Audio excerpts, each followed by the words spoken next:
एक समय की बात है। एक बार एक शिकारी जंगल में शिकार करने के लिए जा रहा था। जाते समय रास्ते में एक पेड़ के किनारे उसे एक व्यक्ति बैठे दिखाई दिए। वह उन्हें देखा और उनके पास जाकर उनसे पूछा कि मैं यहाँ से अक्सर गुजरता रहता हूँ, लेकिन आज पहली बार आपको यहाँ पर बैठे हुए देखा है। क्या आप बताएंगे आप कौन हैं?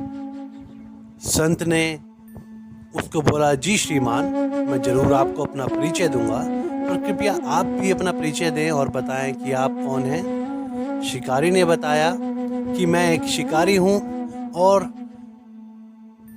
जीवों का मांस बेचकर अपना जीवन यापन करता हूं और अपने परिवार का पेट पालता हूं।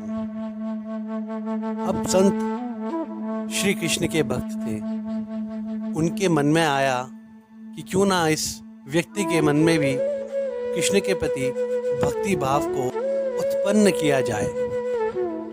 और उसी प्रकार संत ने उसको बताया कि मैं भी एक शिकारी हूं और अपने शिकार की प्रतीक्षा कर रहा हूं।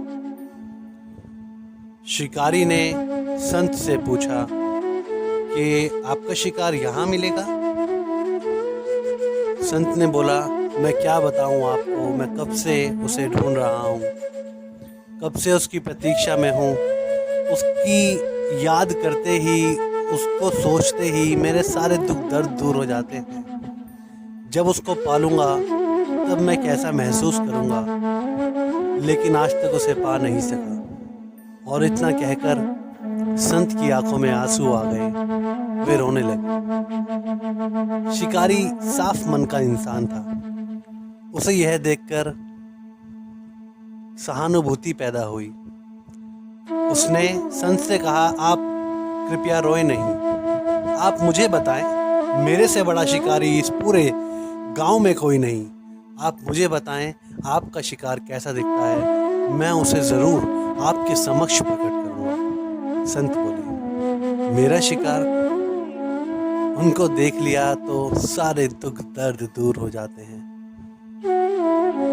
वे अति मोहक, अति सुंदर हैं। उनके सर पर एक मुकुट है, वहाँ पर एक मोर पंख है।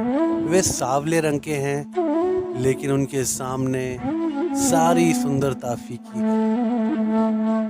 उन्हें देखकर मन में कोई भाव भी नहीं रह जाता। ऐसे हैं मेरा श्री कृष्ण, मेरा शिकार।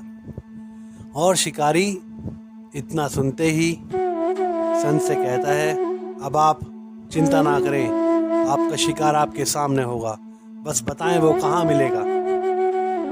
वैसे तो मैं उसे हर जगह देखता हूँ, हर जगह पाता हूँ, लेकिन मैं ये नहीं जानता कि वो कहाँ मिल पाएगा। शिकारी सोचता है कि क्योंकि संत यहीं आसपास रहते हैं, तो शायद इनका शिकार भी यहीं आसपास मिले। इतना कहकर वह जंगल की तरफ चल पड़ता है। जब वह जंगल में जाता है तो वह सोचता है कि जब तक मैं अपने दिए हुए वचन को सत्य नहीं कर दूंगा, तब तक अन्न का एक दाना नहीं खाऊंगा, पानी नहीं पीऊंगा, और यह मेरा वचन है।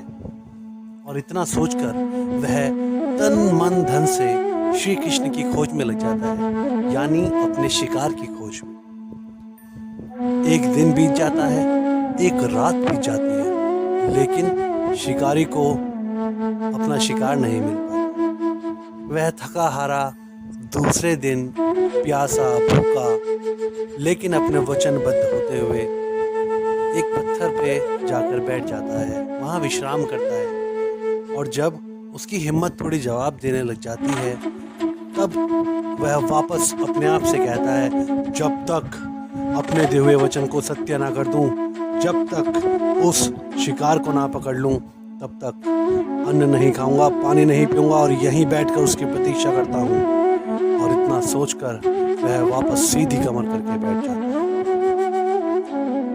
अब श्री कृष्ण भी देखते हैं इस भोले से मनुष्य की अंदर की भावना जो इसने संत के लिए व्यक्त करी, उनके आंसू देखकर और इतना देखकर श्री कृष्ण ये फैसला करते हैं कि मैं इसके समक्ष इसका शिकार बनकर जरूर जाऊंगा। और इतना सोचने के बाद श्री कृष्ण उसी जगह चल पड़ते हैं जहां वह शिकारी बैठा था। वे जानबूझकर उस शिकारी के सामने से गुजरते हुए जाते हैं। शिकारी उन्हें देखते ही चौकन्ना हो जाता है। उन्हें देखते ही आवाज मारकर श्री कृष्ण को बोलता है, वहीं रुक जाओ जहां हो। और श्री कृष्ण रुक जाते हैं। शिकारी कूदकर उनके पास भागता हुआ जाता है और उन्हें बोलता है कि मैं एक शिकारी हूं और तुम्हारा शिकार करने का वचन देके आया हूं, इसलिए अब तुम्हें मेरे साथ चलना होगा। यदि तुमने इनकार किया तो तुम्हारे लिए अच्छा नहीं होगा। श्री कृष्ण उसके सामने बोलते हैं कि मैं आपके सामने ज़रा भी ताकतवर नहीं, मेरे को नुकसान ना पहुंचाएं, कृपया कर मुझे साथ ले चलें। जिनसे आप अपना वचन दे के आए हैं, अपना वचन पूरा करें। और इतना कहते ही शिकारी श्री कृष्ण को अपने साथ ले जाता है। अब वह संत के सामने जाता है और बोलता है, यह देखो, मैं आपको दिए हुए वचन के अनुसार आपके लिए आपका शिकार लेकर आ गया हूँ, अब कृपया विलाप ना करना। संत श्री कृष्ण को देखते ही भाव विभोर मंत्र मुग्ध होकर ये समझ जाते हैं कि ये वही हैं मुरली वाले जिनके लिए मैं बरसों से प्रतीक्षा कर रहा हूँ। और वह जाकर श्री कृष्ण से पहले शिकारी के चरणों में गिरते हैं, उसे गले लगा के उसे धन्यवाद देते हैं। कहते हैं, मैं मूर्ख, मैं पागल श्री कृष्ण के लिए इतना तड़पता रहा, इतनी भक्ति करी, लेकिन उन्हें पा नहीं पाया। तो कितने सच्चे मन का इंसान होगा, मात्र मुझे दिए हुए वचन के लिए श्री कृष्ण तेरे साथ चले गए। हे प्रभु, मुझे माफ़ करना, मैं शिकारी जैसा भाव अपने मन में शायद नहीं रखता। श्री कृष्ण ने हंसते हुए अपने भक्त को बताया कि इस शिकारी का भाव वाकई में ही तुमसे ज़्यादा था, इसके दिए हुए वचन में प्रतिज्ञा तुमसे ज़्यादा थी, और यही देखकर तुम दोनों का एक साथ भला करने में तुम्हारे सामने आ गया। और इतना देखते ही वह शिकारी अपने हाथ से अपनी तलवार छोड़ देता है और कहता है, श्री कृष्ण, मैंने आपको पा लिया, अब शायद मुझे किसी की जान लेने की ज़रूरत नहीं, अब तो मेरी जान आपके चरणों में समर्पित है। और इसके बाद श्री कृष्ण उन दोनों को आशीर्वाद देकर वहाँ से चले गए। दोस्तों, आशा करता हूँ आपको इस भक्त की ये कहानी अच्छी लगी होगी। मैं आपके लिए और कहानियाँ लेकर आऊँगा। मेरी वीडियो को लाइक करें, शेयर करें, सब्सक्राइब करें और कमेंट करना ना भूलें। धन्यवाद।